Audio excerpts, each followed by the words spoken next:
Right. Okay, thank you all. Welcome to tonight's meeting of People Scrutiny Committee. As Councillor Burton isn't able to attend as Vice Chair, I shall be chairing the meeting. I'm Councillor Andrew Waller. And therefore it's necessary to elect a Vice Chair for tonight. Is that a volunteer, Councillor? Nice. I shall try my best not to. Right. Okay, so that deals with item one. Item two, apologies for absence. Apologies have been received from Councillor Burton, Councillor Mason, Councillor Nelson, Councillor Stewart. Also from Councillor Steele Warshaw, Executive Member for Health, Wellbeing and Adult Social Care, and Councillor Pavlovic, Executive Member for Housing, Planning and Safer Communities. And as a consequence of that, Councillor Rose is subbing for Councillor Burton, Councillor Taylor for Councillor Nelson, and there isn't, Councillor Knight is substituting for Councillor Mason, and there isn't a substitute for Councillor Stewart. Right, that then brings us on to item three, declarations of interest. Do any members have any declarations? Not already on? No? Right. Public participation, item 4. There are no members of the public registered to speak. That then brings us on to minutes of the last meeting. Are members happy to approve the minutes of the meeting held 15th of April as an accurate record? Agreed. Agreed? All right.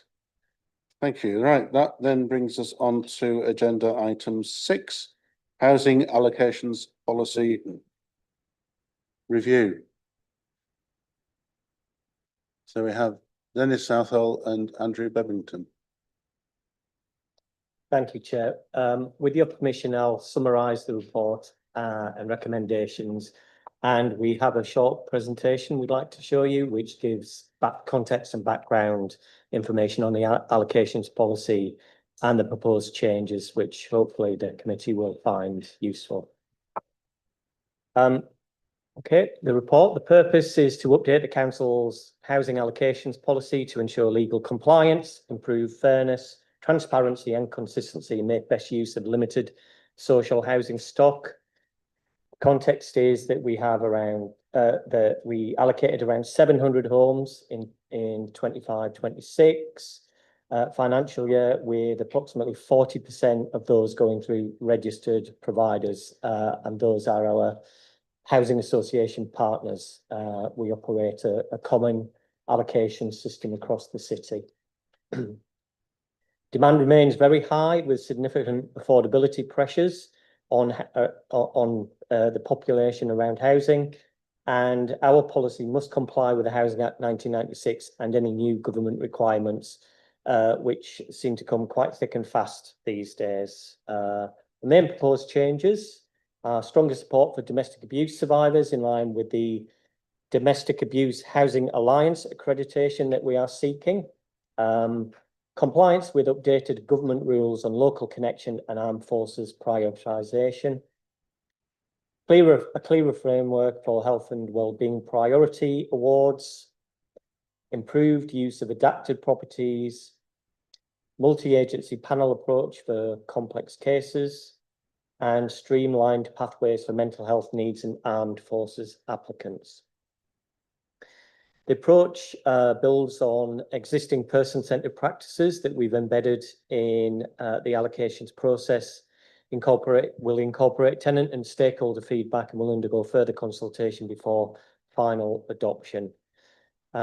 We see the benefits as greater transparency and consistency in allocation decisions, improved outcomes for vulnerable residents, stronger partnership working with our housing provider partners, and aligning with the homelessness and rough sleeping strategy 24-29 and the council plan priorities.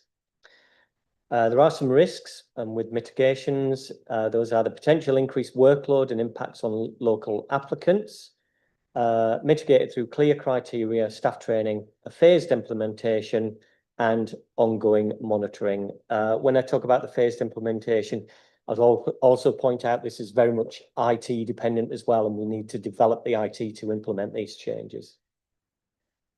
The decision required, and thank you, Chair, for pointing out that there is a typo on the recommendation.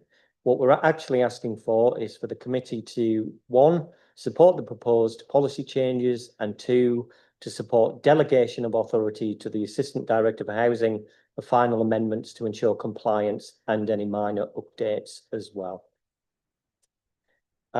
That's my summary of the policy. We'll move on to the presentation, if that's okay. Yeah. So,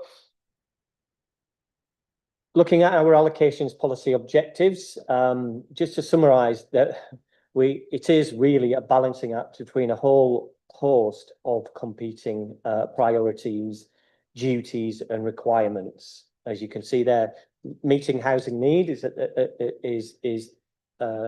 one of the basic tenets of the allocations policy. We can't meet everybody's needs, so we have to find some way to decide who does get the available property, and that is done through the allocations policy. The regulator of social housing regulates all housing providers now, and through the consumer standards, we are required to be open, fair, and transparent in everything that we do. These changes take us a few steps towards being more open and transparent on some of the policy aspects that we want to implement. We need to meet our legal duties as well as our corporate priorities, obviously making best use of our stock, managing the landlord risks that we have, and reducing antisocial behaviour. And we've got to do that by being cost effective at the same time as well. So like any other service, we have limited resources to meet very, very substantial needs and demands on the social housing stock across the city. Here we go. Just a little bit of information about the allocations approach. So we operate a choice-based letting system. It places people into banding based on their current circumstances. That includes their housing circumstances and also things like health and well-being. We do some financial checks as well within there. So people may not be able to join the housing register if their income is too high. The bandings are as follows: emergency, which, as you might imagine, are for the very most urgent cases. There are very few numbers in there. Well, I'll come on to some of the numbers. So that includes young people coming to us through the care leavers protocol, which we work very closely with Children's Services on. It's well regarded nationally, and we provided some really great outcomes for our care leavers in the city, implementing our corporate parenting duties, and obviously those people who are unable to access their home. So maybe they've gone into hospital after a fall or something like that, and it's decided that they simply can't return home because they'll not be able to access the basic services there. So that helps us out across a whole range of council services for those sorts of cases.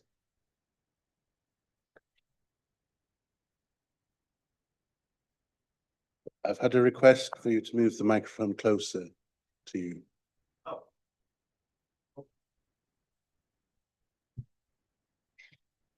Moving on to gold band, is that better? Thank you. Yes. Thank you, Chair. Moving on to gold band, which is the next highest category. Statutory homeless cases, so obviously cases that the council has deemed to be accepted as homeless and in need of rehousing. Those with significant health and well-being needs, and those coming through resettlement processes through our hostels, mainly single homeless individuals. Silver band, as you might imagine, is for lower level overcrowding, and moderate health and wellbeing needs. And bronze band, but again, very few people in that, mainly geared up to independent living community eligibility, formerly known as sheltered schemes, and those with no other priority needs. Happy to take questions at the end. Moving on, some statistics about the numbers in the different bandings at the moment and the bedroom needs required. One comment I will make is that we have seen an increase in the need for larger properties over the last sort of 3 or 4 years, and we're really struggling with demand for those. We do have some programs in place to increase the stock numbers, and working with our housing partners. So that's things like purchasing properties with available grants, and working with our housing partners on new social housing developments as well, and through the planning process. Okay, moving on. The aims of the policy refresh, which I've touched on briefly. Best outcomes for social housing with the social housing that's available. Building on our other strategies and protocols, some like the homelessness and sleeping strategy and the council's priorities. Using lessons learned from the changing context. So we've built the changes based on our experience with the changing profile. Lots more people with mental health needs, multiple complex needs, lots more demands, which is a good thing around domestic abuse, because services are more geared up to identifying and supporting people who are victims of domestic abuse, meeting the new government legal requirements around care leavers, armed forces personnel and veterans, as well as around domestic abuse issues, using feedback from tenants and other stakeholders. And again, just to reiterate, this is all subject to consultation. Domestic abuse support, just to highlight how we are implementing that.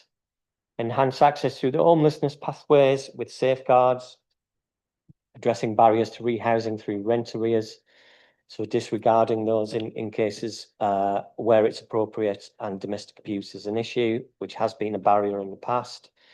Meeting government requirements, removing local connection in some circumstances, which is a trait across the other categories that I've mentioned.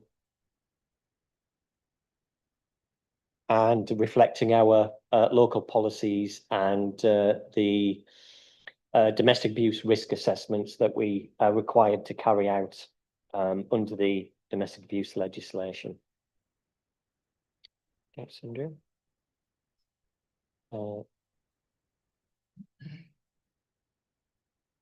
Other requirements. Oh, my slides are jumping about. Apologies. Other requirements include removing local connection barriers for armed forces personnel and veterans, expanding the family definition of who those armed forces personnel are, giving them additional priority, and also mention the care experience applicants, removing local connection for those, which is a legal requirement coming our way. There, again, through the learning that we've done around specific cases and with staff, we're revising the health and wellbeing approach within the changes that we want to make. I've mentioned the increasing number of complex cases. These changes is to take account of that and help us get people to where they need to be as quickly as possible and as smoothly as possible. More clarity on additional bedroom needs as well, targeting adapted accessible homes to best meet needs, and encouraging and embedding more multi-agency working, for example, with the offender initiative. And again, just to mention panels like the Move On panel that we have around the care leaver protocol, which helps us allocate properties appropriately to young people coming through with the pathway team, and that is a multi-agency forum. Okay, I'm stuck again. There's a focus on transparency in what we're doing to comply with the regulatory requirements, the direct let decision principles. We use discretion within the policy around direct lets. When we looked at it, it was some of the decisions were unclear, although extremely well intended, and again got people to where they needed to be. Particularly on those complex cases where the standard policy wouldn't have sufficed. We've expanded the information around the direct let decisions to make that much more clearer. A revised management review process through that. Evidence-based customer communication and clear expectation setting. So when we write to people with our decisions, we include information about things like the number of properties of a particular size that we've let in a certain area, so that people can see it. We're not making decisions arbitrarily. It's based on evidence. So if we're recommending that they bid on properties across the city, it's backed up by the evidence so that they can make informed decisions about doing that bidding, even though it may not be in the ideal areas that they want to live in. They can quite clearly see that without bidding on ideally the maximum number of properties that become available, realistically, they're not going to get to where they want to be very quickly. And again, the introduction of various multiple complex needs allocation panels to help us make those very difficult decisions and get people to the right places. Okay.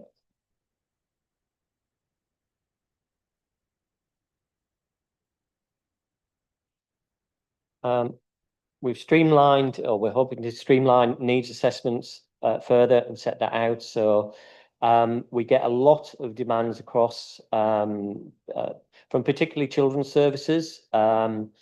We do a lot of work to support fostering arrangements and to get large families to, particularly with children with multiple complex needs, to as suitable properties. As I've mentioned, that's normally into larger properties, and we have a dearth of those. We're making some changes to help us in that, including the introducing recognising a child at 20+ weeks of pregnancy. That's a standard approach that a lot of housing organisations take. That's generally when the MAP-B1 certificate is issued during pregnancy.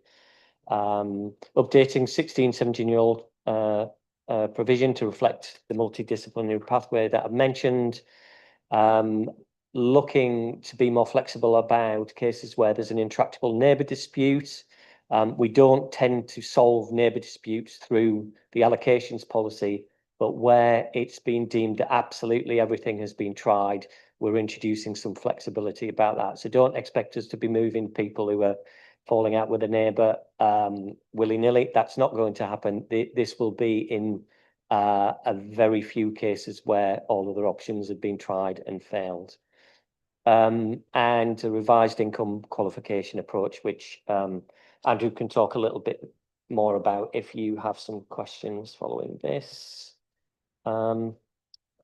Making best use of stock. So a lot of the recommendations help us in right sizing. So that's helping people get to the suitable size property to them. So as well as doing things like mutual exchange, which sit outside the allocations policy, and we do about 70 of those a year. That's where people swap homes. Within the policy, we're beefing it up so that we can have a little bit more flexibility around right sizing, particularly around the bedroom offer. And again, particularly in those complex cases where, for example, medical needs dictate that maybe a child needs their own bedroom. Multiple adult households, we're restricting to flats and maisonettes only. A lot of this, as we've mentioned, is a trade-off. So there has to be some give and take because we cannot meet the needs of absolutely everybody. We have to prioritise, and there's a slight shift in the prioritisation there. There's an update on the succession rights within social housing as well. Finally, the next steps, we're going to be doing some further consultation. Again, Andrew can talk about what that is. There'll be a final drafting of the policy, and we will present for approval to executive member decision session in late summer. We haven't got a deadline for that yet because of the consultation that we're going through. And as I mentioned earlier, a lot of this is based on the IT. So once we have approval and sign off, we will need to submit the updates to our IT system that will support these changes and make it effective so that we can report on it and we know that they're done correctly.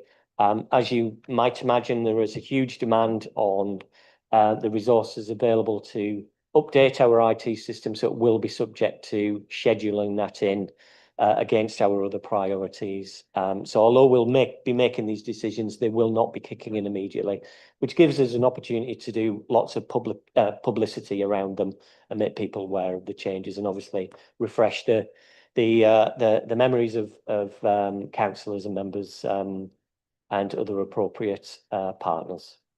Thank you, Chair. Thank you.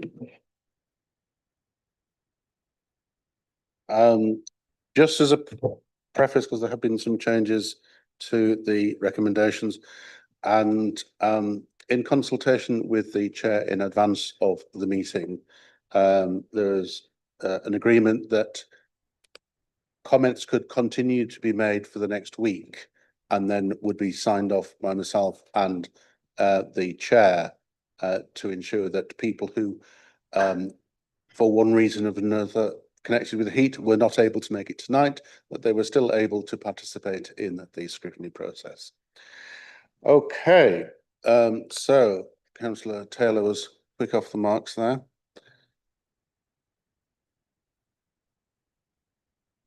Thank you, Chair, much appreciated. And thank you for this set of papers. I think they're really detailed, very helpful, and the explanations that have been given have sort of supported that too. I have, I think, 2 or 3 questions, hopefully quick ones, Chair, so I'll try and reel them off in one go. First thing I want to say, though, is really welcome the extra child at 20 weeks point. I know that's came up with a piece of casework recently that you might recall. I mean, you'll get a million emails. So it's good to see that that's factored in, although I know it doesn't really change how limited we are overall to give people the housing they want. I wondered if you might be able to give more detail on the point around how there's going to be more clarity on succession rights, because that's an awkward one that comes up every now and then, and often the stories involved in that can be quite heartbreaking. So it'd be good if either one of you could speak to that a little bit more. The banding needs data, that table you've shared, this is probably a luxury ask, but personally, I think it would be really helpful to have that as a live record on the council website so that we properly communicate just how much demand there is versus the supply. I think it would hammer home the reality of where we're at and the next to impossible job that you and your colleagues have in this area. I think that would be, we talk about transparency, I think that would be a really helpful addition, if not perhaps painful to look at for some. And my final question, Chair, sorry, is you mentioned updating the IT, and I appreciate IT will have all sorts of asks on their time, but to that I would say this is probably one of the more important asks of their time, as opposed to updating some random web page. So how long do we think it could be before IT could catch up with the policy reality, if that makes sense? Happy to repeat any questions because I know I went on a bit, but that's me. Thank you. Thank you. Do you want to divide up who's responding? Yes. Thanks very much, Sharon. Thanks for those questions. So yeah, just picking up from my point of view in the as a housing strategy officer. Yes, the first point on succession rights, it's really a clarification in the policy, just on that sort of transparency point more than a change in policy. I think it is important to note that for succession as such, it's quite strictly defined in law as to when a formal succession right is offered. But there is some provision for discretionary succession as well in some of those sort of, more complex cases that might fall outside the legal framework. And then I think the other thing to note is that not every case is going to necessarily go through the discretionary succession provision of this allocations policy, because it does very much, the sort of process and protocol in place does very much link in sort of cross different teams, and the housing options team will sort of take a real sort of homelessness prevention casework approach in cases where that's appropriate, and we'll look to find also all solutions that might be possible, even where we aren't necessarily able to sort of offer a guarantee of a council property. In other cases, it might be working with registered provider partners, for example, or where people actually have enough income to access private, a home in the private rental sector, or, maybe even a sort of low cost home ownership option. People will be supported to find a housing solution, even where, the case doesn't necessarily fall into our succession provisions. I don't know, sorry, is there anything else you want to add to that? No. Sorry, if I may jump in, I guess my question then is simply, if the policy hasn't changed and it's more of a clarification, what has been clarified that needed to be clarified specifically? Yeah, so well, previously in the policy, it didn't specify exactly what happened, especially in this discretionary succession, where as a landlord, we offer someone a discretionary succession right, that's treated as a very high priority. And similarly, where a partner registered provider offers that discretionary succession, there's now a clearer sort of partnership approach, that it might be your council home, it might be another registered provider, but there's a high priority for people that are given that right. Is that follow up on on succession? Because I have a question on discretionary succession. Councillor Myers? No, just on the your It's on applicant succession position rights. in the main.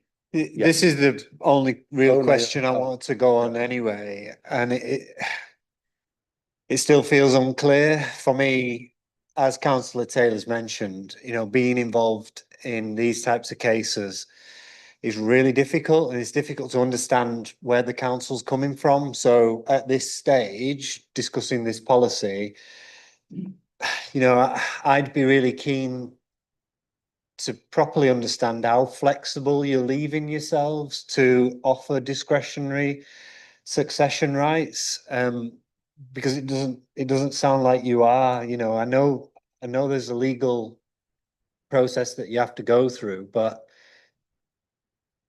if you can write into your policy at this stage that you are more flexible on discretionary succession for, say, people who've been carers, etc., then you give yourselves more maneuver when it comes to those really tricky cases. Is that part of this policy, or are you just updating it to say you're not able to do that? Yeah, thank you. So what we're saying is where discretion is given, which is outside of the allocations policy, because that's to do with succession and tenancy rights, or lack of, where that is deemed to be given, then it's clearer within the policy what will happen during that, as a result of that.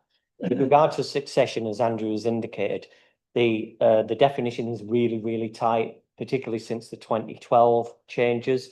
We do have discretion, and it's extremely difficult to describe in succinct terms what that discretion involves. But as Andrew again has indicated, that's a whole range of duties coming together. So yes, we might identify somebody who has vulnerabilities in a tenancy, has no tenancy succession rights, the standard approach would be to send them to the housing options team to say, I'm going to become homeless, I'm vulnerable, therefore I have a priority under the homelessness legislation, please assess me. With the policy, if the housing options teams do an assessment and confirm their status, then we can grant that discretion under the succession procedure. That's reflected in the allocations policy, and again, we can get people to the property that they need to be in as quickly as possible. I just, on this very point, I get a lot of casework from the other side where people feel that they haven't had this discretion, but other people have, and it's not been applied fairly. And that, I'm sure, is a situation that other councillors will have come across. So I think having clarity on this is vital to maintain public confidence in the way in which the limited housing stock is being administered. Thank you, Chair. I think the clarity needs to be within the procedures around succession, because that's a tenancy matter. It's not an allocations matter as such. So I'm more than happy to take that away. What we're doing here is reflecting the fact that somebody's been awarded discretion under the succession policy to get them where they need to be. But I'd be more than happy to bring something back to this committee around that to discuss it in the round. Obviously, because there are so few cases, I don't want to get into any detail at all for fear of identifying people. Indeed. But yeah. Indeed, but right. I still have Sorry, Callum had further questions. the live data stream on the council website.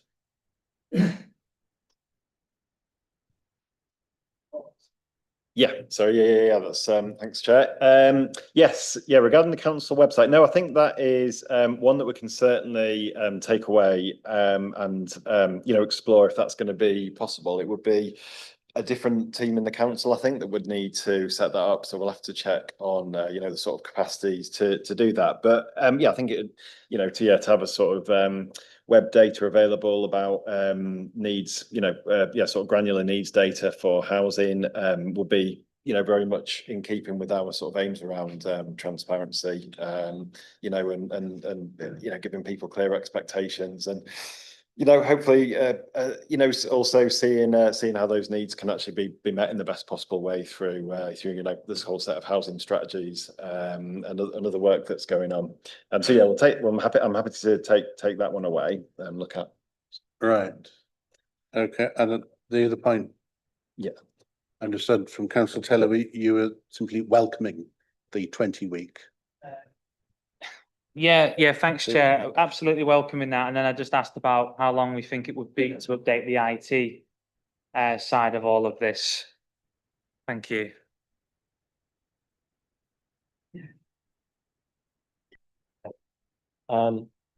Yeah, just to come back on a couple of those things. We have been developing the information that's in a different form on the KPI machine for staff to be able to use. I mentioned earlier that we put information in those letters that we send out to people. What we can do is explore access to that. Obviously, it's not going to be publicly available, but we may be able to make that available to you. Ultimately, the goal is to develop publicly accessible information at people's fingertips so that they can make informed decisions about bidding on homes. Just around the IT, absolutely acknowledge that some of these are priorities. Whenever we're implementing a range of changes like this, we'll look for quick wins. So where we can introduce things quickly, we will. As you may imagine, we have a process through an IT board in housing to prioritise requests for change, as they're known, and that will go into that process. And obviously, I'll be advocating for these changes to be implemented as quickly as possible so that we can improve our approach for the benefit of the residents of York and our applicants. Okay. Thank you. So on my list, I've got councillor Cuthbert's son, councillor Myers, and then councillor Rose. Thank you, Chair. First of all, apologise for being hung up on the word saturated homelessness on page 2 of the, or page 3 of the presentation. It was only when you got round to the word statutory, I thought, yeah, enough said. My question, I think, you know, you've got some very worthwhile objectives in here.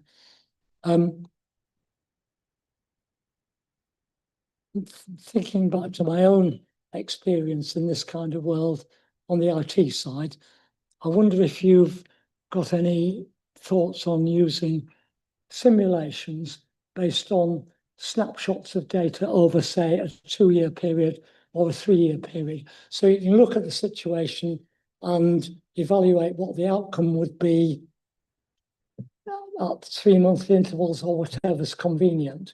And you might have a better idea of the kind of results you might expect in real life. I don't know if you've got any plans to do that, if your IT board is considering that, but any thoughts? As I mentioned, we're constantly looking at ways to employ technology, whether that's, you know, handheld devices for staff in the field, or through the appropriate use of AI in helping us move forward, and other technology. There are very limited resources that we have. We have resources within housing to develop the housing specific IT, which would be looking on. We work very closely with the business intelligence team on developing some of the reporting around this. And I think you're talking about looking at global data over a period of time to determine patterns, and therefore providing information for residents to make and officers to make more informed decisions. We're looking at that all the time. We're not quite that sophisticated at the moment, but certainly that's the approach that we've been developing around the data that we've got. Yes. Thank you. I look forward to hearing the results of that in due course. I've got 1 or 2 detailed points which I'll pick up later on. Thank you. Thank you. Okay. Councillor Myers. Yeah, thank you, Chair. I'm going to labour the point about succession rights in a minor way, just to say, if really welcome another look at it for this committee at a future date as part of the tenancy policy. Totally understand that. If you're writing the allocations policy and it includes clarity around social landlords' responsibilities on succession rights, then I welcome that. But I also would like to make the point, and it's not directed at individuals, I have high assurance about both of your work in the department, of course. The problem with the council is when it becomes monolith. We sit round the table from people that have got notices to quit before the funeral's taken place, notices to quit from a house that they've never left, and the council's email to them says this is council policy. It just feels incredibly heartless and leaves us with no. I'm wanting flexibility around that wider tenancy policy, but also if you are updating this allocations policy, I would welcome more information being made upfront to tenants about who is succeeding their property and what is the process should one of their parents or somebody in that household who holds the tenancy were to become deceased. So I mean, that's just my doubling down on that point. It's really important to me. Thank you, Chair. I welcome that feedback, and there are a number of points there that I'll certainly take away, and internally, in the meantime, review process and see if we can improve it based on the contents. But again, more than happy to bring that subject so we can have a discussion in the round with all of the information available to us around, the tenancy policy, the succession policy, the legal position, and some of the discretion that we have within that context. Okay. Councillor Rose. Thank you. Yeah, I mean, most of what I was going to say has kind of been said, and the word heartless was going to be the word that I picked as well. That actually, I think the discretionary aspect of it and the clarity here is good, but it's also the way in which we implemented the process. And I've never lost an immediate family member, someone, a spouse or child or parent, particularly one that I'm caring for. But I've got friends who a year, 2 years later are still grieving, still unable to deal with day-to-day stuff. To basically become homeless before the funeral happens seems beyond the pale. So the way in which we handle that and the amount of care put in, I think is the key thing for me, which is kind of separate to what we're looking at here. Echo fully Callum's point around the data online. I'm always amazed at what we don't have live dashboards of, but ignoring the live dashboards, just seeing, at the end of a month or whatever, 1,000 or 2,000 people on the list, X number in top tier, and 50 or whatever the number is in the last month dealt with, paints a really clear picture for people on that waiting list of what that means in practice. So whatever that can look like, if there's a way that I can point people to a place, rather than just hoping I've had an email recently with some numbers in it, would be great. The only other point that I had was a very tiny one really, which is just point 18 on the annex is multiple adult households restricted to flats, maisonettes. And I just wanted to clarify, because it's not clear if you're not in the definitions, that isn't multiple adults with children. It is when it's multiple adults and they are non-children households. So if you can just confirm that'd be great. Thank you. Yes, sorry, thanks for picking that up. Yeah, that is correct. It is multiple adult households that don't contain children only that would fall under that bracket. So we'll certainly make sure to clarify that in the final policy documents. Okay, Councillor Moroni. Thank you, Chair. If I may refer to paragraph 4 on page 15 and pick up a couple of stats in there. I'm just interested that 40% of the homes are being provided by social landlords. And I would be interested in your views about whether that's a good thing. We've got a mixed economy. What are its strengths? What are its weaknesses? But perhaps more, where would you like it to go? Thank you. Thank you for the question. It's a good thing.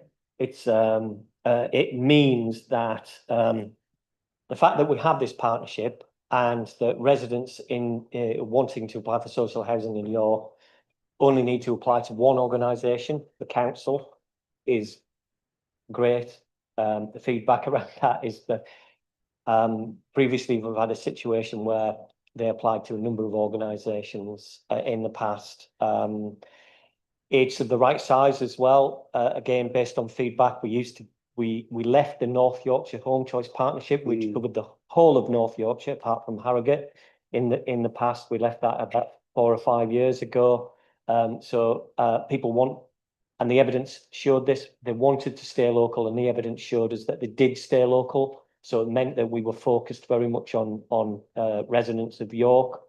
Bringing all those partners on board, we have 100% nomination rights, which is over and above the legal agreements we have with those organisations. We do all of the legwork on the applications for those organisations, so they benefit from it as well. It also means that those organisations across the board, including ourselves, have flexibility. So when we're doing emergency moves, for example, we have the whole stock in the city to look at, rather than just our own stock from a City of York Council or Yorkshire Housing or Joseph Rowntree point of view. We can look more flexibly to meet the needs of those individuals as well. So it's 40% of the allocations, which reflects the number of properties across those organisations that have become available. So 60% were ours, 40% became available. Obviously, that could change over time, depending on a number of factors, but it's a good thing. But we do have 100% nomination rights and allocations to those partner properties. So that's a really, really good thing. Okay, councillor Runciman. Thank you, Andrew, for a very comprehensive document. Something I may have missed, but didn't think I saw, was specially adapted housing for people with complex needs. And I wonder if we can meet the demand for that. I would guess the demand will be increasing, knowing what I do know about adults with complex needs. But I just wonder if you could tell me a little more, and if you could assure me that if we do adapt a house for somebody with complex needs, there's no right to buy.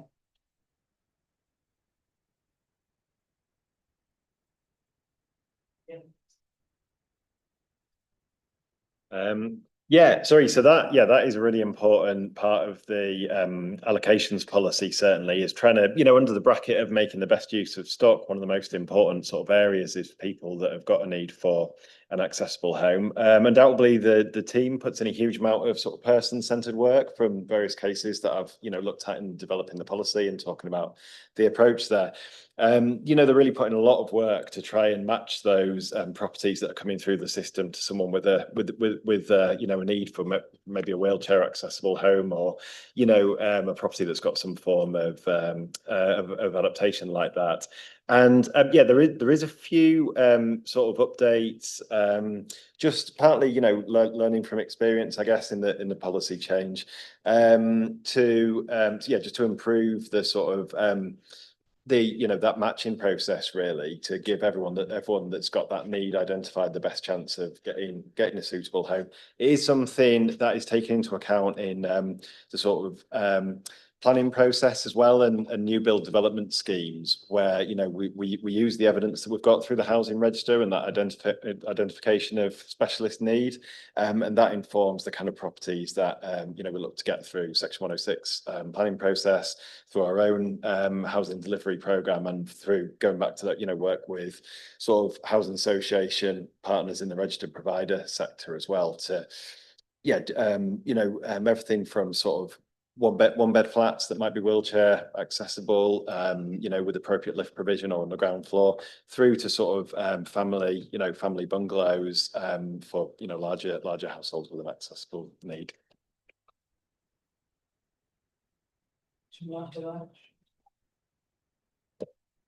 So on the right to buy, I'd need to check the detail of the legislation. It's obviously national legislation that we have to implement as a council. It's not our own legislation. There are exemptions that apply.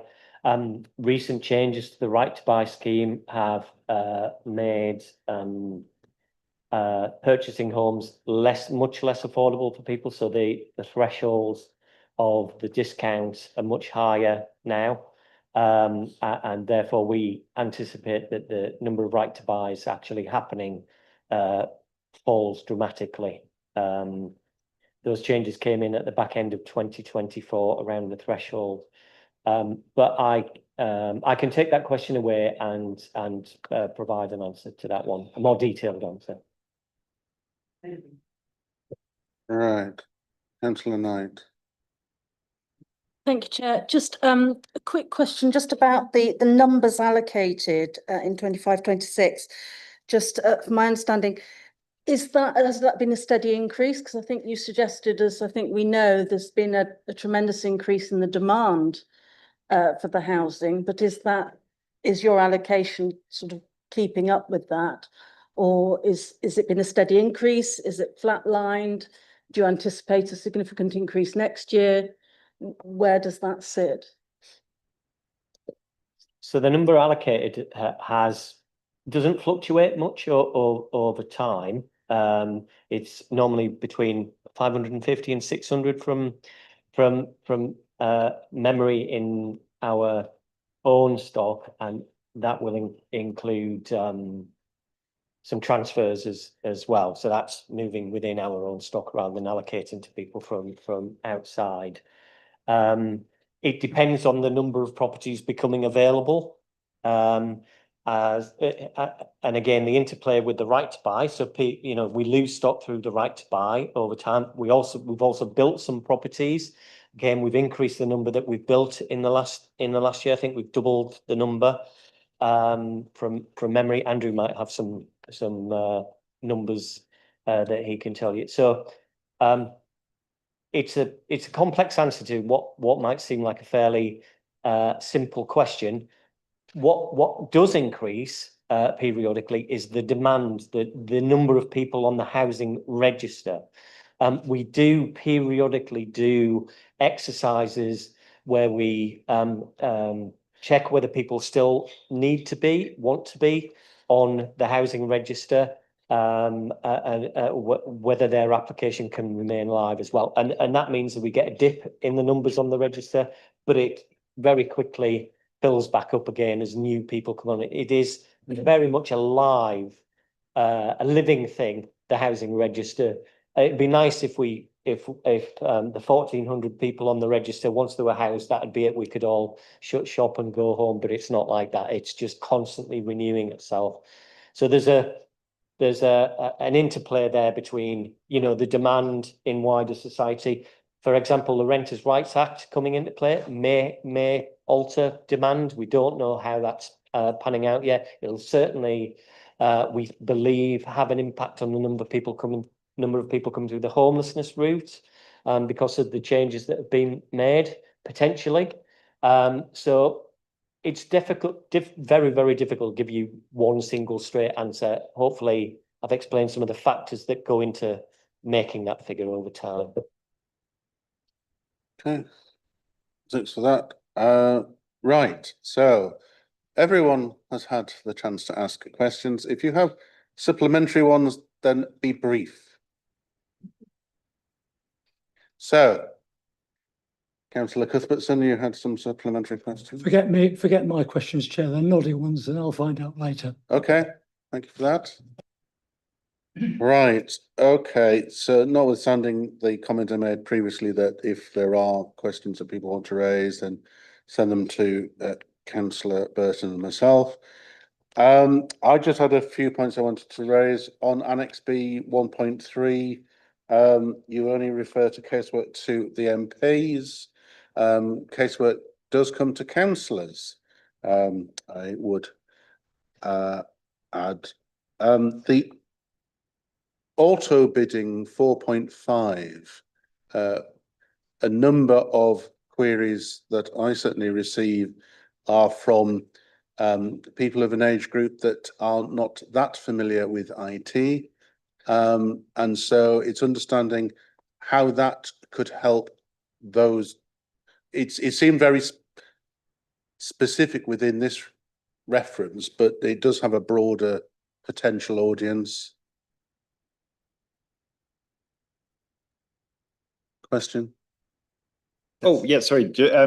Yeah, sorry. Thanks, Chair. Just to add on that, I mean, sorry, you might have seen this in the document as well, but the team do have a process for identifying people who struggle to bid, and you know, can offer support in other ways, including via sort of you know, phone calls, speaking to people directly where there's vulnerabilities involved, as well as yeah, in some cases the auto bid can be suitable. Sometimes there's some sort of technicalities around the type of housing need, and you know, sometimes auto bid might not necessarily be the best. Right.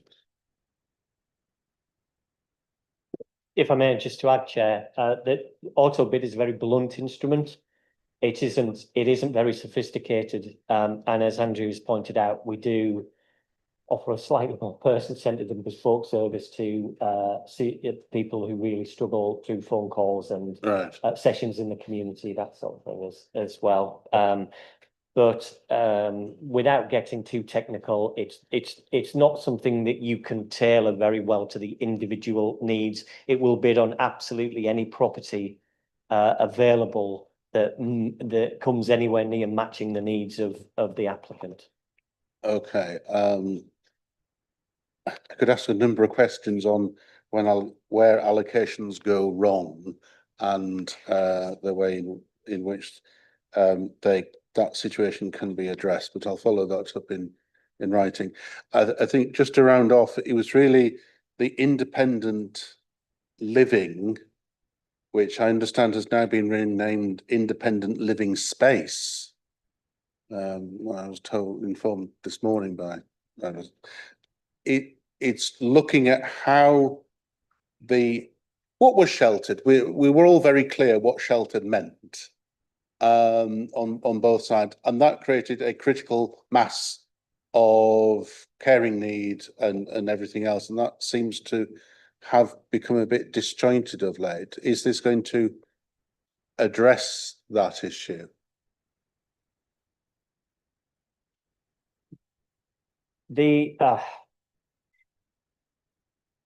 How to answer this one? So we have done some work with the help of Andrew around independent living communities, as they're still known, and the levels of support and allocations, which we could probably go into a bit more detail outside of the Right, meeting okay. with if that's If I can if follow that's that about out of the okay. meeting. Thank you. Okay. Right. That's it. So thanks very much for your input, and there's still opportunity for people who were absent to contribute. Right. Okay. Thanks very much. So with the provision of further questions, we note the proposed policy and we don't delegate authority, but it's going to an executive member decision session. So there'll be an opportunity to make representation again. And we see the details. Right.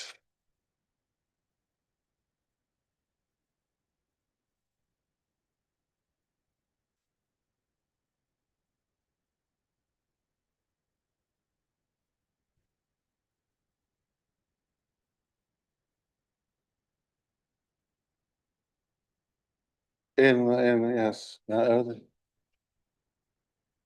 We may have a little hydration break, which seems to be fashionable these days. I think Councillor Teller's gone off to refill his canister. So. Pardon? No, we'll wait for them to come back. All right, he's happy for us to keep going. That's very good. Right. Okay. Preparation for adulthood strategy. So, do you want to present? I'll start, Chair, and then I'll hand over to Michael and to Caroline. The strategy that we're bringing to scrutiny this evening is a really important part of our work on SEND, on special educational needs and disabilities in the city. We'd identified that one of the things that was going to be really important as an area for our partnership development as a local area special educational needs and disability partnership was to strengthen the work that goes on in the city to support young people and their families to prepare for adulthood. We know that as young people with special educational needs age, their families become increasingly anxious about that journey into adulthood and what will happen next. And so this represents a true piece of co-production that's taken place to develop the strategy that's been presented this evening. And that co-production has been not just with parents and carers, but also across professionals across education, health and care. And it's been a joint piece of work between children's and adult services. That joint working is going to have a physical life at SEND Central, which is our SEND family hub, through the development of a dedicated preparation for adulthood zone in the building. So that what we know is that parents and carers want to be able to go to a physical space where they can meet with a range of different professionals and to have some of their questions answered, but also to be able to access further support through workshops and being able to meet professionals who have a dedicated role within preparation for adulthood. So we've recently appointed a preparation for adulthood manager who's just joined us this week. He will be responsible for bringing together that integrated working. The team will include the transitions nurse, so a contribution from health, our specialist learning and employment advisor team, who are able to provide support around pathways to employment and further education and training, and also colleagues from children's and adult social care. So really encouraging what we know has been working really well in Send Central, which is when professionals work physically in the same space, it encourages much more solutions focused working, and also just that conversation around the way that they can contribute to strengthening the experience for young people and their families. It's drawn on the key strands that were identified within the inclusion and belonging strategy, the autism and ADHD strategy, and a peer review that happened earlier in the year looking at the work that our Disabled Children's Service do. So it's a true partnership piece of work is the strategy that's being developed. It's based around the preparation for adulthood outcomes, which have been developed by NDTI, and they focus on improving young people's outcomes in education, employment, independence, health, and community participation. So they're truly thinking about how to support young people in York to access both their opportunities within their local community and also supporting their independence skills as they become older. I'm going to hand over to colleagues here because, as I say, it's very much a partnership piece of work, and it's been based on voice. So it has grown out of both the voices of young people, but also some really close working with the Parent Carer Forum. Okay. Michael? Yeah, so very briefly, just to add to what Maxine has said there, is a real commitment from organisations across the city to young people and their families about preparation for the whole kind of many aspects of life. So around education, community involvement, employment, housing, all the skills which people need to lead a good life. And I think what you'll see in terms of the strategy, it's a 3-year strategy, and we have the kind of the 1-year plan there. And there's I would hope that you see in there a thoroughness around that, because there's a number of building blocks that we need to put in place. So initially around making sure that we have that shared vision strategy, and that's co-produced. And then the things which will take us forward around that are making sure that our pathways are right. So the pathways are really based on pathways to outcomes rather than necessarily pathways to services. So some work to make sure that those are redesigned. The way in which we work with people and do our help people make good decisions for themselves and their families is all about practice. So a real investment in terms of the workforce around the practice which we take. Maxine has mentioned there's a physical aspect to this and an infrastructure aspect, so people have somewhere to go where they can have those conversations, get that advice, and make sure that they do the right thing. And then just in terms of making sure that we're on the right path with this, and we understand where we are in terms of how well we're doing, what the governance around this is and the reporting, and being able to learn from where we are. There's a work stream there which is around making sure that governance is in place. And I think from the other aspect to draw your attention to, there's a focus as well on people with the most complex needs and the most difficult, challenging lives ahead of them. So part of this is just making sure that we gather the resources around that particular group. From an adult's perspective, it's been an absolute joy to be involved in the project. I think it'd be fair to say if we'd been here 6 months ago, we were having a real struggle in terms of some of the being able to allocate for Care Act assessments, being able to work together on pathways. There's been some really great work in terms of adults around improvement around that. And a lot of that has been helped and sustained by partnership working. So it feels like we're in a really good place with this. And I'll hand over to Caroline to talk about a bit more of the detail. Thank you, Maxine and Michael. Thank you, Chair and members, for the opportunity to present the Preparation for Adulthood strategy. So we're asking you to review the strategy today, provide any feedback and support around our shared vision for improving the outcomes, as Maxine said, for young people with special educational needs and disabilities as they move towards adult life. The Preparation for Adulthood strategy is much more than just transition and that step between children's and adult services, and it's not just a restructure and a new team based at SEND Central. It's about supporting young people with SEND to have the same aspirations and opportunities and life chances as their non-disabled peers.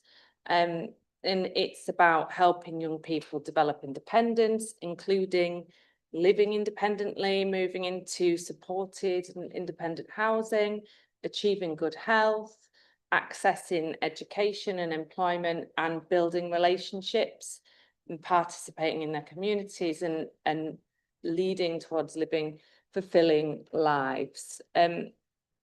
As Michael commented, historically, the support for young people approaching adulthood has been, and I would say, and has been experienced as being fragmented.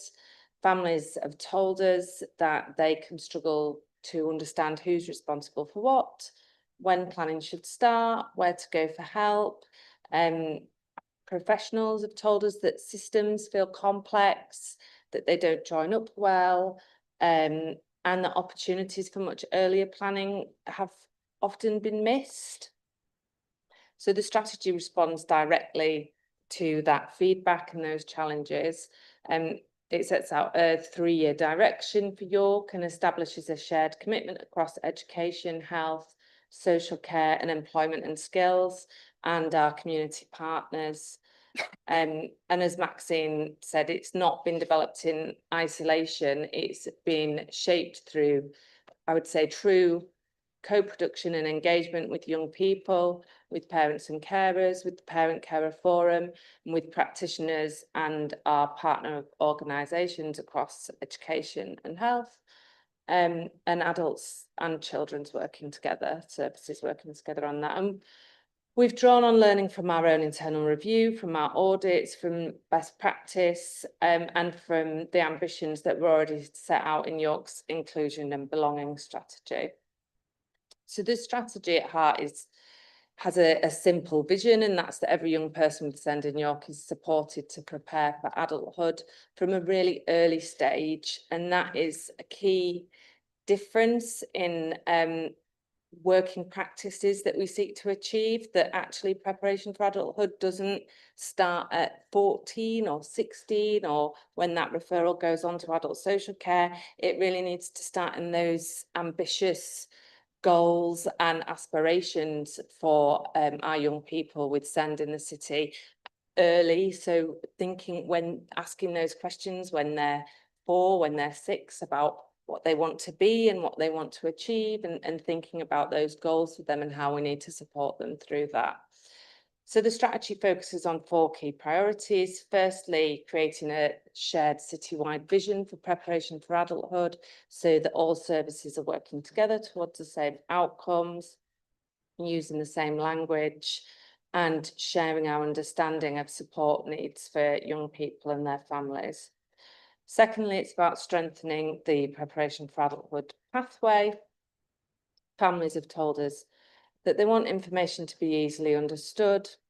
They want to know what support is available, and they want to understand what they should expect at different stages of a young person's journey. There's already been a lot of work in co-production around developing guidance for parent and carers around each stage and transitional stage for young people with SEND, and this really builds on that. Thirdly, it's around improving transitions for young people with the most complex needs. Review and audit work has told us that that is one of our most challenging areas, and an area that really needs more focus for for those young people who require long-term support from health and social care. Transitions can be one of the most challenging periods in their lives, lots of uncertainty and anxiety, and we want to ensure that that planning is timely and coordinated and joined up and centred around that young person's aspirations rather than the organisational boundaries that we've previously experienced. And that focuses on care, as well as highlighting commissioning and prediction of future needs.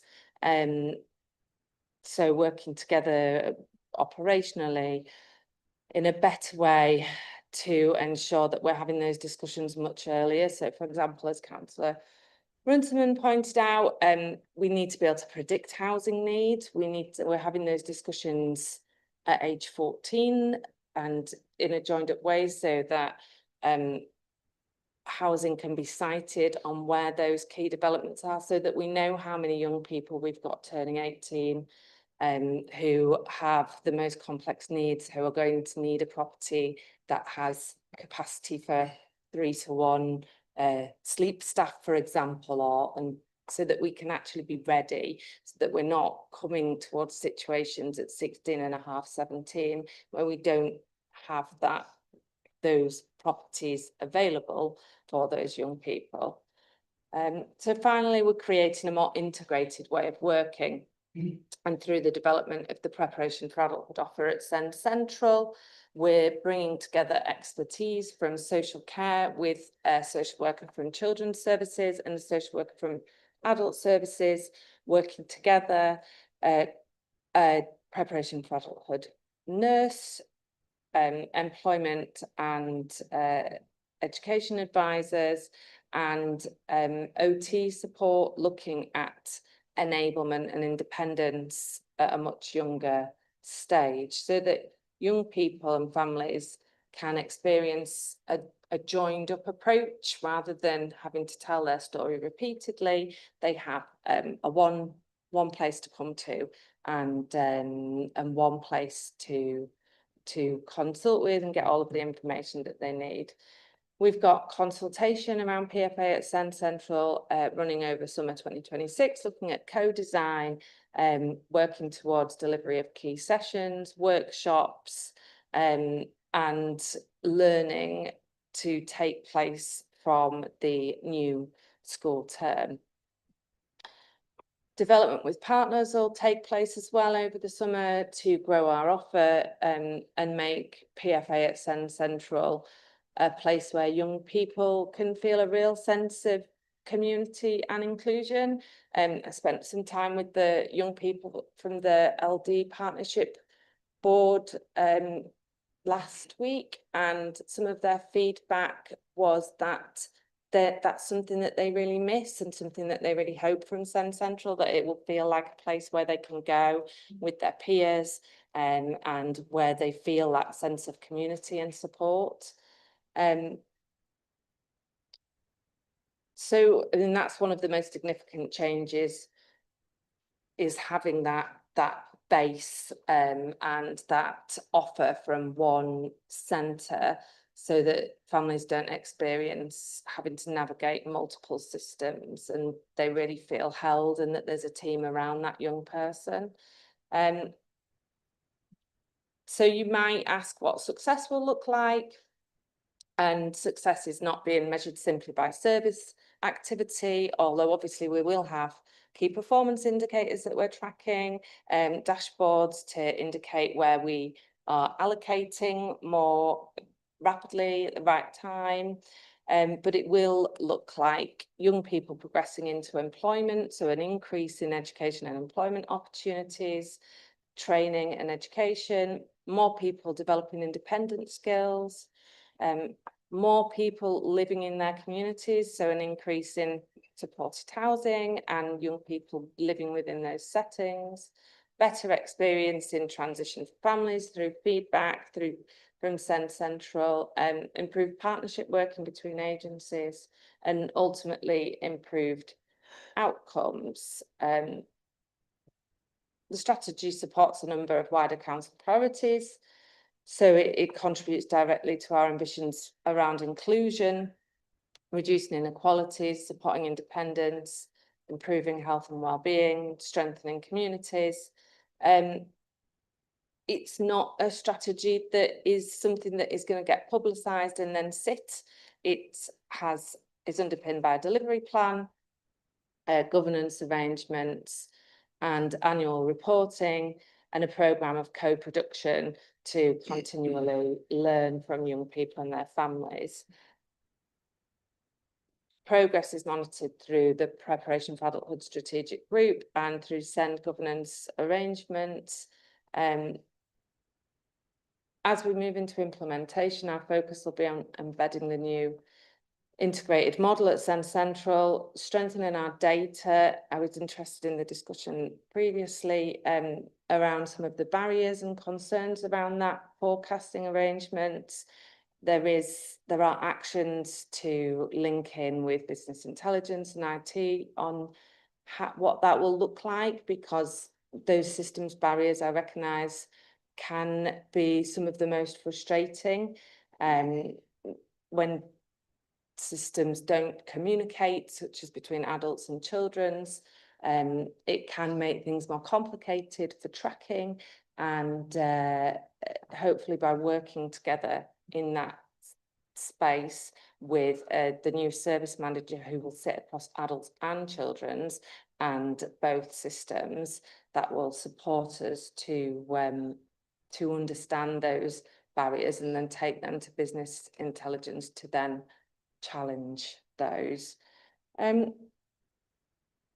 So in closing, the strategy represents a significant opportunity for York. It provides a really clear vision, shared direction, and a practical plan for improving outcomes for young people with Send as they move towards adulthood. I'm really grateful to the young people and families and partners and colleagues who've helped shape the strategy. It's been developed rapidly, but with lots and lots of input and support. And I'm pleased to present it to the committee today and welcome your questions and feedback. Thanks. Right. Thank you very much for that. So if we go into questions, Councillor Rose, Councillor Maroney, Councillor Knight and Councillor Runciman. Right. Councillor Myers.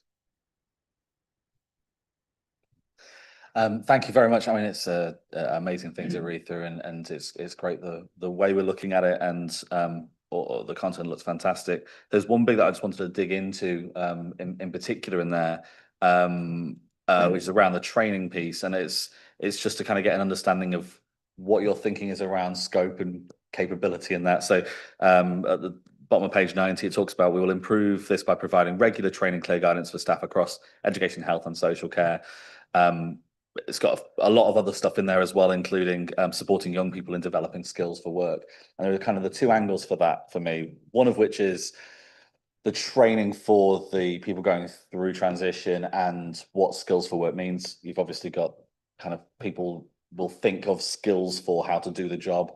There's a lot of training in how people can mask for a workplace and how they can, you know, cope with a different environment that may be more difficult for them, but not as much training in how to enable people to have conversations with their employers about what will get the most out of them and support them the most. And I think there's some stuff in there that would be really good to look at, because I find talking to line managers about that is quite difficult. Line managers, even with training, knowing how to get the best out of people and support them.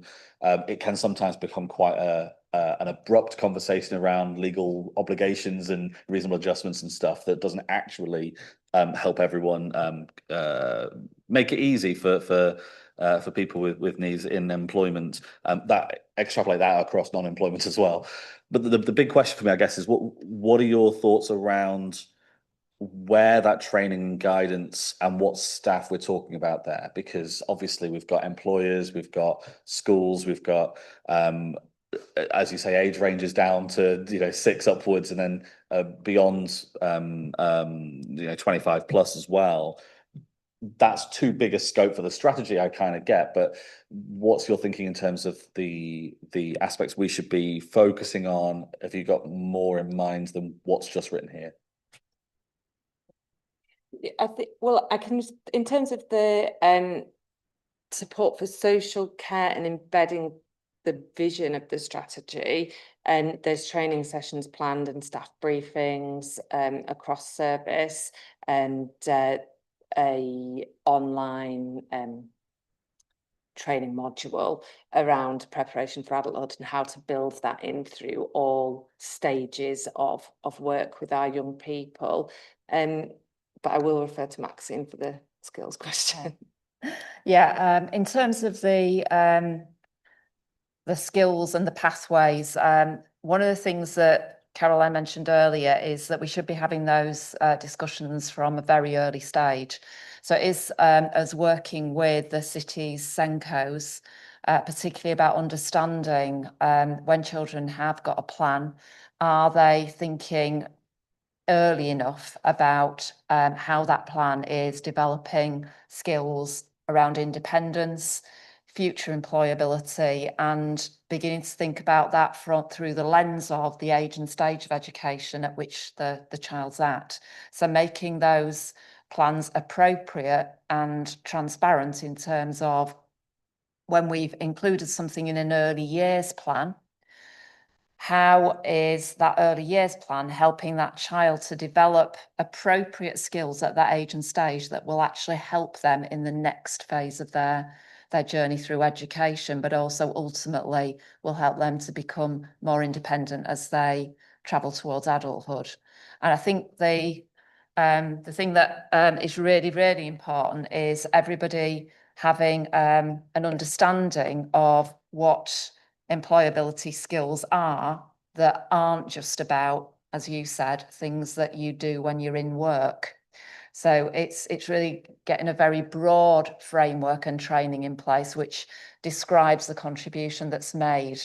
So one of the things that we're really keen to do through the neighbourhood working that we want to do with settings and schools is to begin to talk to them about a cradle to career approach to what they're doing, so that it goes beyond just the delivery of subjects in the curriculum, but they start to see how the experiences that happen within settings and schools are actually taking you on that journey. And I think the curriculum and assessment review that's going on nationally is starting to help with that. But in City is thinking specifically about how we make that much more visible and more transparent. Right.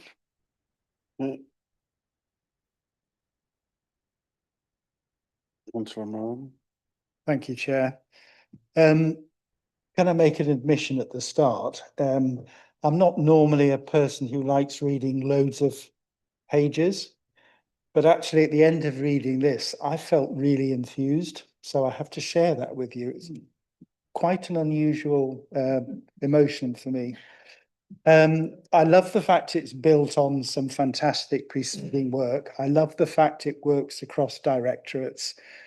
But of course, mostly I love the fact the young people are at the very centre of this. I love the ethos. And it's interesting hearing you talk. I suppose I have to put a but in there though, don't I? Just to be a meanie. How can we be reassured that you're not falsely raising expectations here, only to let our young people down? And secondly, how do I know that it's not riddled with optimism bias? But before I sign off on a negative, which perhaps is a bit naughty, I do love the table on page 93. I think that's an exemplar of what we would love to see more of on this committee. People nailing their colours to the mast, and we can monitor. It happens or it doesn't. Thank you. Yeah, I think we are being quite careful in terms of the delivery plan. What the point about raising expectations that can't be met, that's why we are carefully staging that delivery plan to ensure that, first of all, we've got to get everybody on board with what preparation for adulthood is, so that there is consistency across the way in which professionals are understanding their role in the delivery of this. So in year one, it is getting everybody on the same page in terms of what does the vision actually involve in the actions that you take as a professional to deliver this.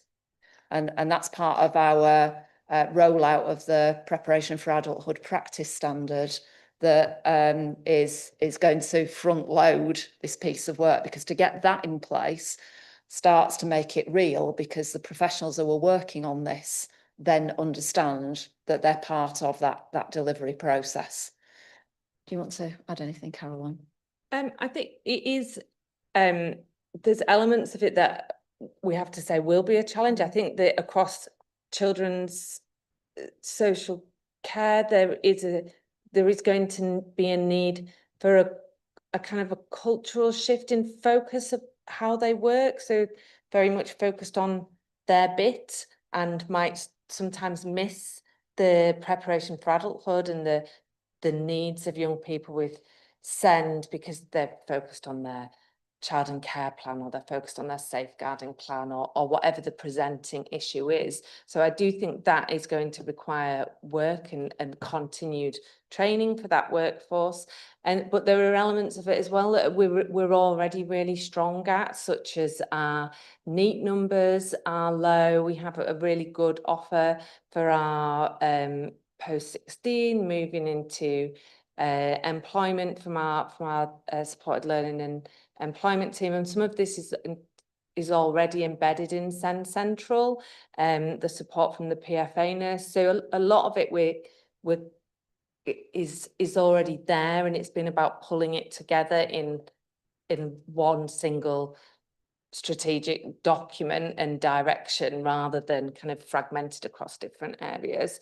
I think we will be able to see whether our employment and education outcomes are improving, because that data is accessible to us. We'll be able to check in on our NEET numbers. We'll be able to easily check whether our allocations into adult social care are being made at the right time. And we'll be able to know if our SEND Central footfall is increasing and people are accessing our sessions. So I do think that we will be able to track the improvements that we're making. So it is ambitious, but I'm feeling positive about our success.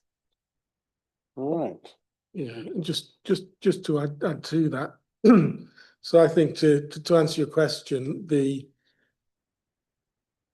it's about having a considered and thorough plan over a number of years, which has those essential components, so that we know we need to work on the workforce, we know we need to work on the infrastructure, we know we need to be able to have a really good sight on the outcomes, and being able to kind of measure and understand and change where we need to.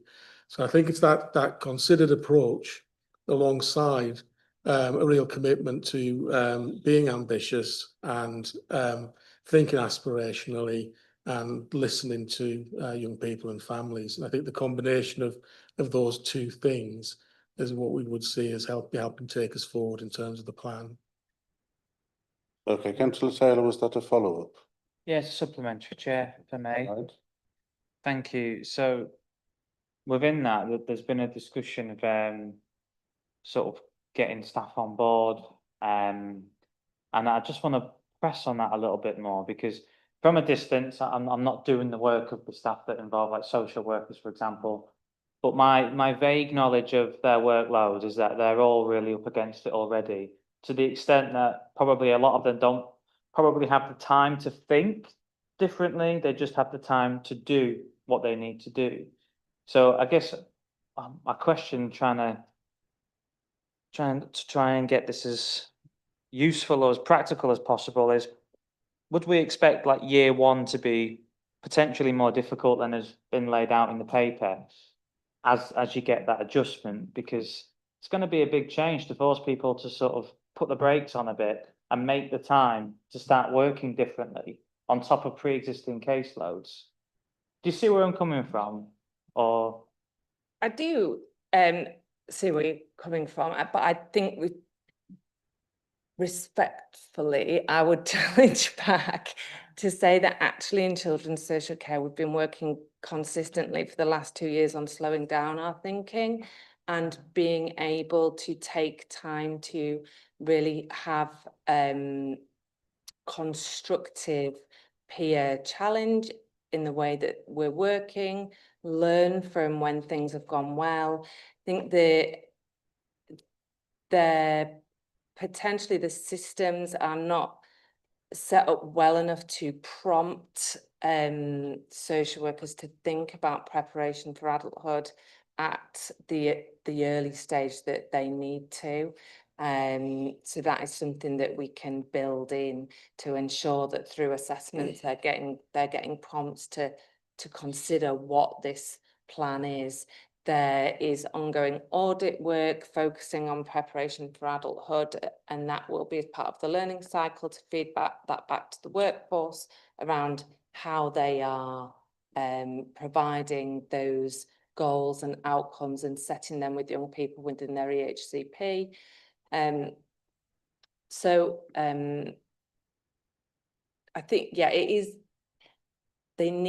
is something they should be doing, but audit work tells us that is not always what we're seeing in plans. But it's not, I don't feel like it's something that's not achievable and isn't within what they're already thinking about. I think the key thing is it's sharpening the focus on preparation for adulthood, which within SEND legislation is mandatory anyway. It's not an additional piece of work. It's actually saying, are we doing this piece of work as well as we possibly can? And what we've acknowledged is we can do it better. And so this strategy is that chance to refocus everybody back in on how do we do it better? I'd say from an adult's point of view, I recognise what you're saying. I think we have had a number of staff who have been running on empty a bit and needed some investment. And so the adults part of the organisation that's attached to that, we've put some additional investment in there to try and right-size the team, looked at the number of cases people have, the amount of supervision they have, the ability to move cases through, not overwhelm people with duty. So there's an improvement programme which it almost mirrors this in terms of getting the adults part of this right, and a little bit more aligned perhaps to where children have got to, and that's been running for a number of months now. And you can see some of the impact in that, just in the way in which we're able to get to some of those key assessments sooner. And we've our staff recruitment and retention in that area is much better than it has been recently. So again, I've got a good degree of optimism around that because we've put an increased focus on it. really appreciate the answers. Thank you. And I just want to add, I really, really like it. Echo Councillor Maroney's comments. I think it's fantastic that we're doing it. I should get some positivity in there before finished. Cheers. Right. Okay, Councillor Knight. Thank you, Chair. You asked for feedback, and this is more really a bit of feedback than a question. There is a question in there. I am coming at this from the point of view of a parent, and a parent of a child who fell between the cracks at every single step. And every time a door closed, I felt as though another one was being slammed behind me as well. My concern is that, and I started the process at primary school, and the gem was when I was told that he was too bright and wouldn't meet any of the thresholds. And things got worse and worse. And without going into his personal details, I really, really hope that this puts an end to that. I too was very, very positive about what I read and felt very positive. I think it's long overdue. It does need to be joined up. This isn't going to affect him. He's 25 now. We've moved on from that, but it's that point that, and I absolutely agree that children with complex needs must be prioritised. That's self-evident. But it's making sure that the children who maybe don't have complex needs at that stage, that it doesn't then progress and develop and become difficult, which is where we got to. And I think my question is how do you, or are you confident that those children that won't be going to the hub because they won't engage?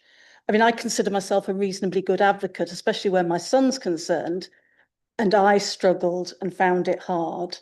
And I'm just wondering, are you confident that what's in place or what you're envisaging will make sure that those children who don't want to engage, and especially as they get into their later teens, because we know that becomes harder, but also the parents that don't want to engage. I did, but there's many parents out there who don't.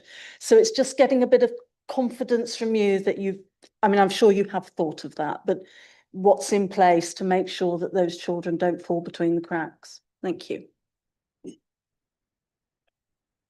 Thank you for sharing your story. It's nice.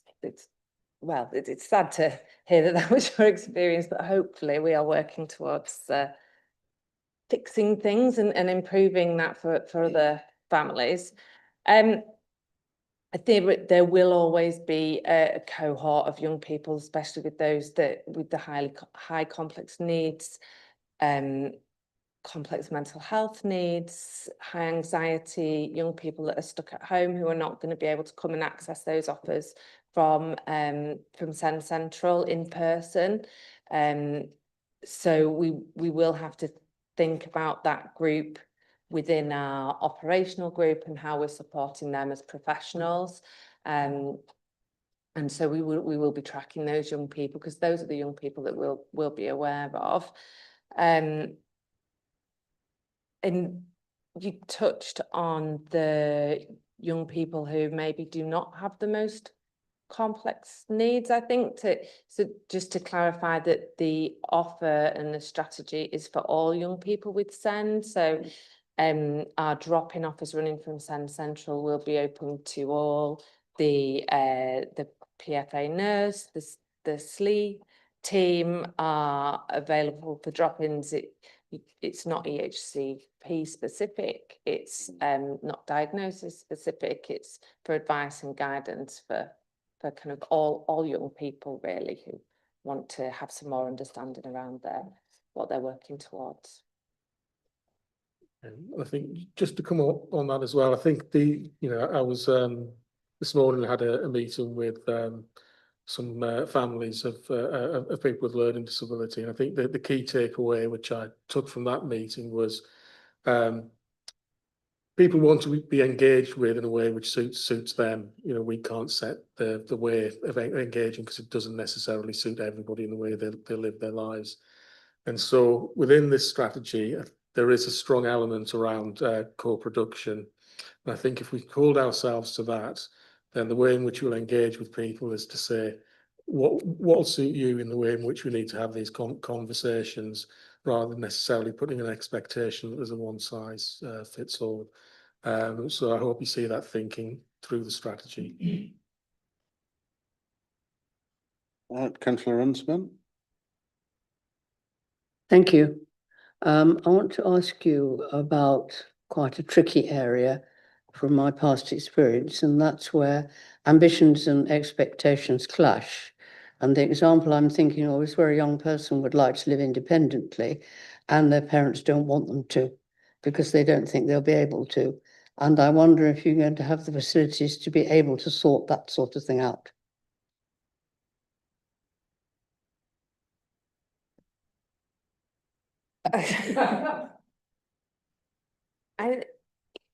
It is a challenge working, I think, with young people and parents who may have different not different aspirations, but different realities maybe about what they want to achieve.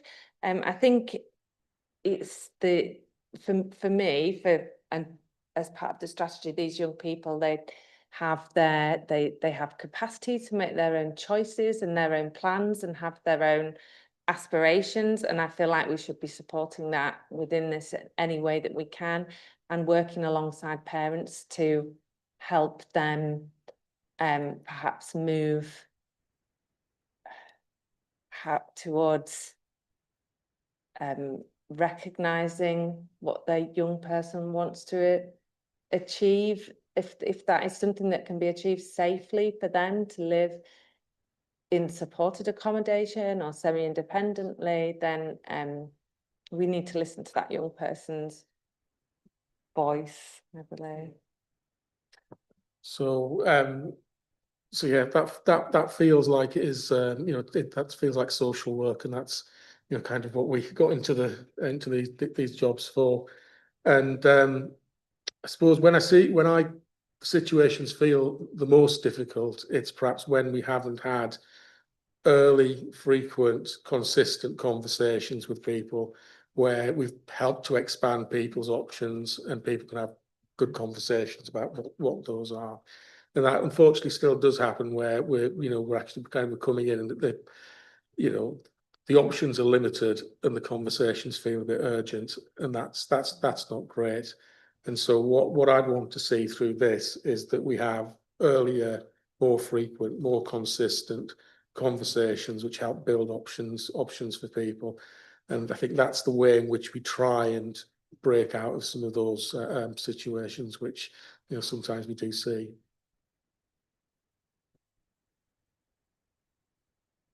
Councillor Myers. Thank you, Chair. Thank you for the report. I don't know where to take this one because I don't think I've got a question, but I am really positive about it. But I'd better start by saying that it's really challenging and everything isn't positive out there. I think the SEND system feels like it's broken to a lot of people and it's exhausting for them. And at times the council is really quite adversarial. So that being said, and recognising that, I think I would really like to welcome and be really positive about the strategy, as I have been with the inclusion strategy and the autism and ADHD strategy, because I think on a wider point, I've got two wider points. One's about the community around Send Central, and then I'll deal with that one first. It's such an asset. I represent Clifton.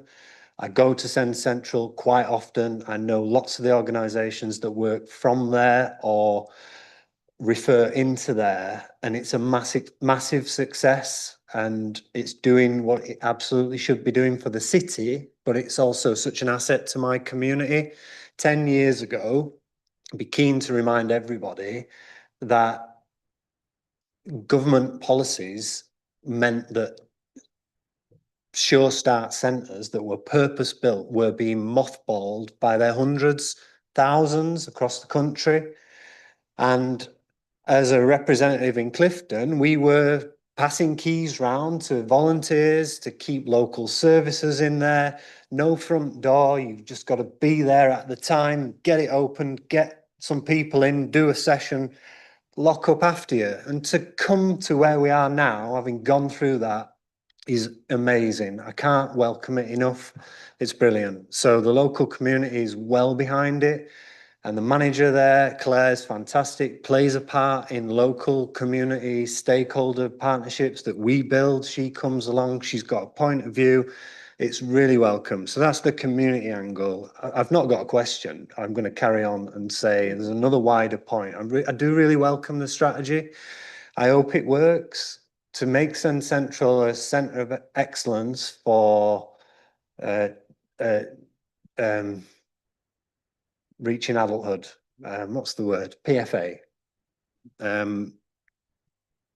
What is the word? Preparation for adulthood. Of course, that's the strategy.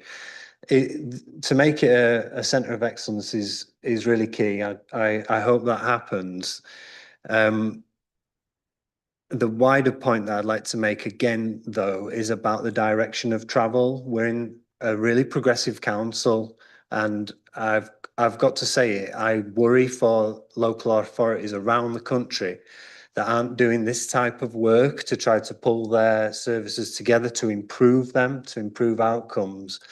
And if we can lead the way by making this a success, making our autism and ADHD strategy a success, then we've really got to shout about it and champion it across the region and across the country, because it could be a beacon for a way forward where a lot of other councils are not prioritising this work. So keep it up, and I hope it works. Sorry for the wider political rant, Chair, but it needed to happen. And if you've got any comments off the back of that, I'd welcome hearing them.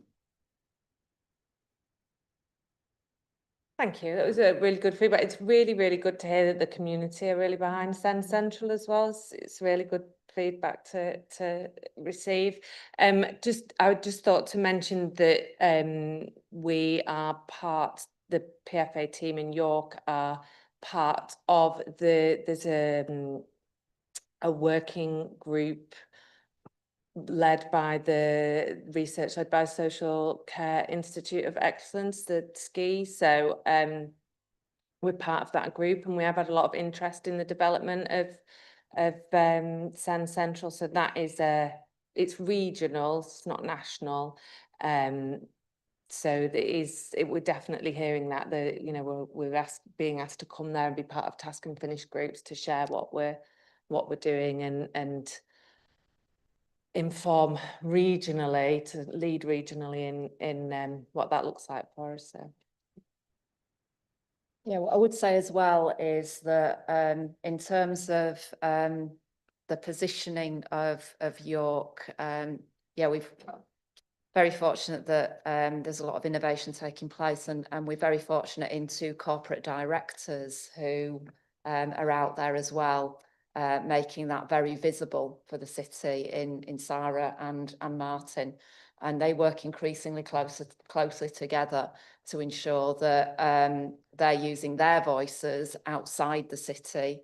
I know Martin in particular is absolutely passionate about this piece of work and has showcased it with the Department for Education this week. He's constantly bringing ministers and senior civil servants into the city. And we've had lots of visitors to Sen Central. I would like to thank you for that very positive feedback about Claire as well, because I have to agree that she's been absolutely transformational in terms of what she's done to, again, be that physical champion of what goes on there, but she's very proactive in reaching out. And the development of the family hubs is being influenced by the learning that we're taking from the success that Claire's piloted through Sen Central. Councillor Cuthbertson. Thank you, Chair. It's a very impressive and very complicated plan. And it will be interesting to see how it develops as things go along. My question is about milestones. We've got timelines on page 93, I think it is. And I suppose my question is, are you going to have some fixed progress identification and measurement points? And will they be tied up to, if you like, the periodic activities within this set of timelines, will they have something to do instead with the phasing of delivery of the 3 years, where you've got slightly looser targets set in the map, the diagram on running from pages 93 to 94. How do you anticipate that working? This seems to me to be the one bit of detail that this project plan is missing from. We do have key points in the delivery plan for reporting back to send board and tracking where we're up to within the delivery of the plan in terms of actual clear targets within the delivery plan, for example, number of timely allocations or number of young people not in employment or training. We don't have a target around those as yet, but I'll take that feedback and consider where we can build that into the plan. So if I may just pursue the point, did you say you've got some definite points at which progress will be identified? Yes, yeah. Are they in another document somewhere? And they are within the full 3-year plan. Yeah, the strategic plan that would track within our. My concern isn't with quantitative data, it's with the qualitative data about whether the stage is there and is working. If it's taking slightly longer than expected to get off the ground, okay, numbers will be down. But can we say that it will proceed in some ways normally, or do we have to adjust the timescale from there? That's the kind of question I'm interested in your approach to at this stage of the project. So are you asking if, for example, if we were to get to our year 1 report following audit, and whether if we haven't met those objectives, they would extend our timeline? Well, my point is, you referred to numbers in your response just now. I'm not necessarily concerned with numbers in quantitative terms. I'm interested in is the workability of the system that's being created, and is it slightly behind? And if so, how much? Is it in front? And if so, how much? Where does that affect the whole timescale? Because the project timescale in diagrammatic form is actually a fluid thing. And I'm not worrying about that being the case. What I'm asking about is, at what points do we choose to assess, is our progress sufficient in overall terms, or do we need to rethink? I'm not suggesting that a plan is perfect. A plan is just a plan. That's the kind of question I'm asking. Basically, the tracking of the trajectory that's outlined in the plan is through the highlight reporting that will go into the Send and AP partnership board. So that's the governance board that will hold the partnership to account for the delivery of the plan, and they will want reports that show whether we're on track or not. Okay. The other thing that will track the effectiveness of that trajectory as well is our Send area inspection. So it will be one of the things that Ofsted inspectors will want to drill into, and they will be asking about where we are within that journey and how on track we are. Well, whatever the situation, I'll be praying for you all at that time. Yeah. Thank you, Chair. Councillor Webb. Thank you, Chair, and I'm just speaking here as exec member for this particular portfolio area. I just want to start by saying thank you to officers for the work they put in. This is, as everyone's highlighted, there's a lot of positives here, but there's so much work that goes into making those positives happen. So thank you for not just sort of working well on your own, but also working well together as well. I think bringing this together is the really big thing. And again, it's about improving those links between the different parts of what the council does, and making the most of the investment that we've put in, whether that's Send Central or whether it's more talking about the new landscape that we're building here in York. We look at inclusion and belonging strategy, the ADHD and autism strategy. You know, we're ahead of the game now. We've really moved forward in a lot of ways in York that have meant that, you know, we've got a new government that, well, it's not so new anymore, but we've got a government that's come in. And if you think about the fact that we've had 15 years of not much, have we? And therefore, there's an awful lot of change coming down the tracks very fast. And actually, you know, for officers, that's good and bad, but it does give everyone an opportunity to start looking at those issues that are real and those things that people have told us about, parents have told us about, families, children themselves, and look at how we deal with them successfully.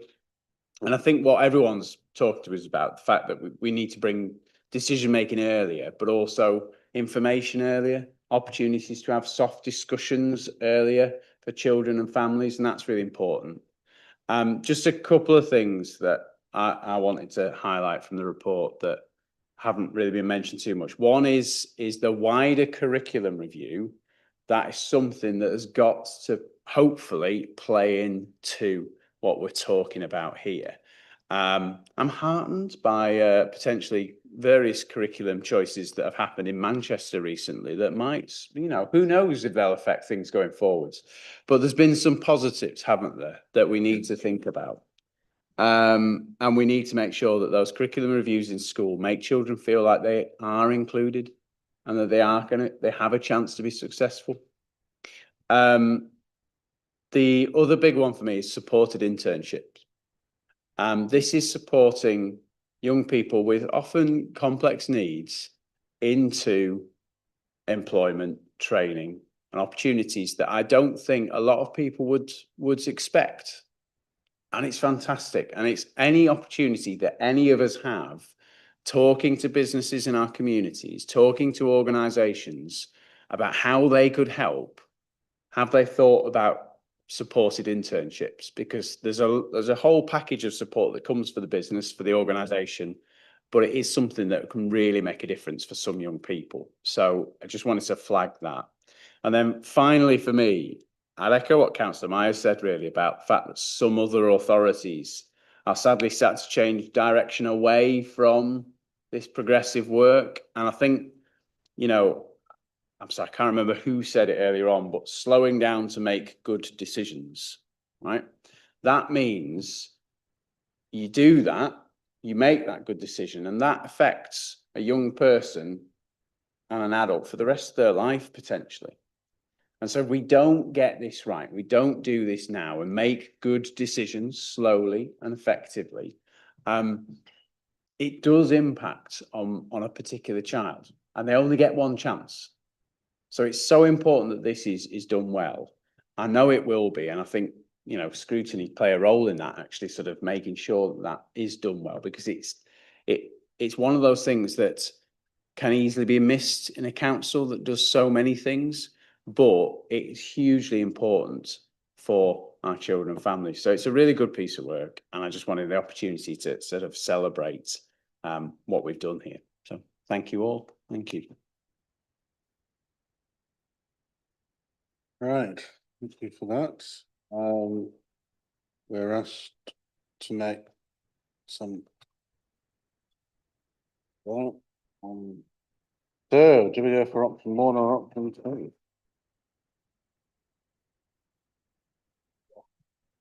Option 1 is recommended. Right, all those in favour of option 1? Right, that's recorded, no doubt. Thank you very much for your presentation and answering questions.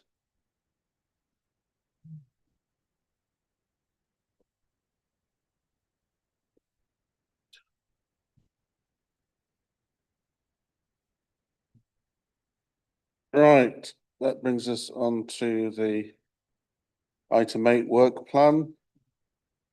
The draft work plan is in Annex A. We're having an informal scrutiny member briefing session on the 30th of June on integrated care board changes, which are critical at the moment. Any other items on the work plan? The 30th of June.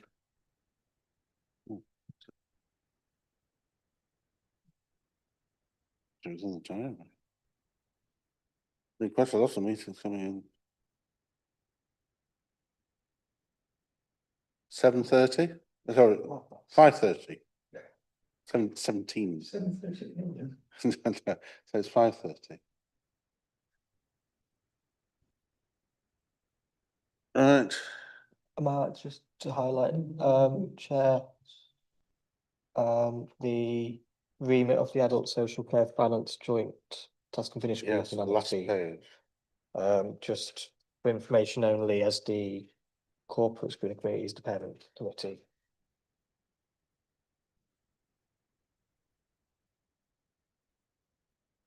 So that was.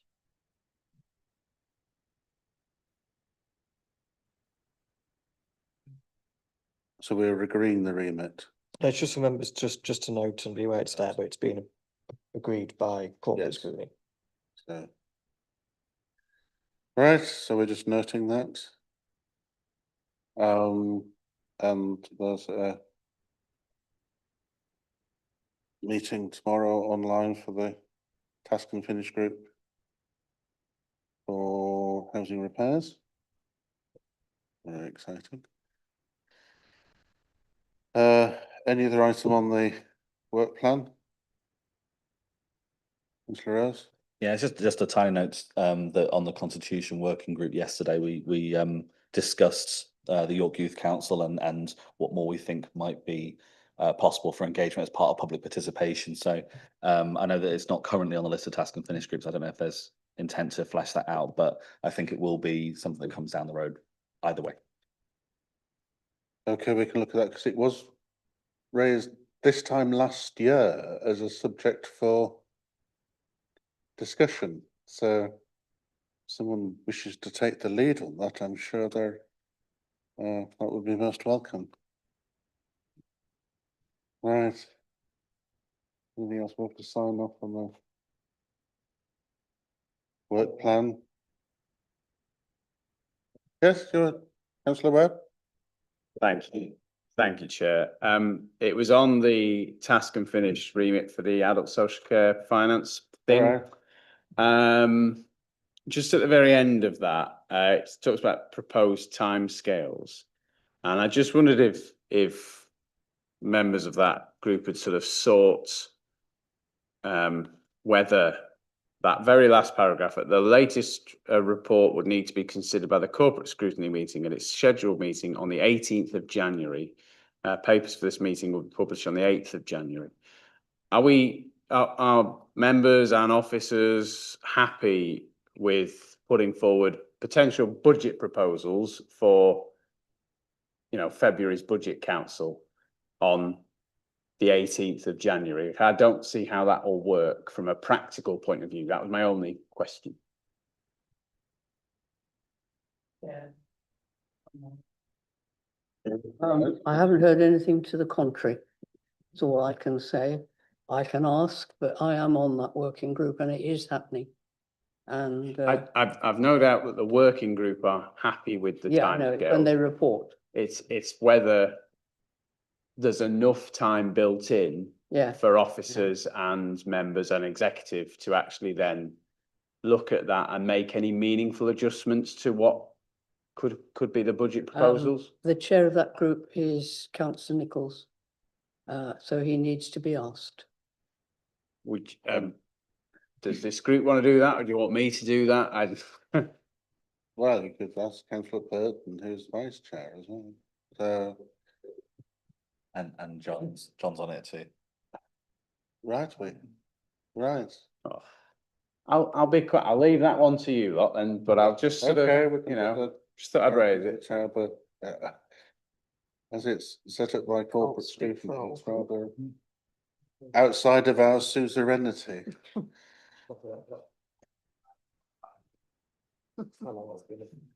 Oh. Right, the next meeting is the 8th of July, so we'll have opportunity then for an update on this impending budget recommendation. Solution. That's you're full of optimism and joy tonight, Councillor Moroni. Right.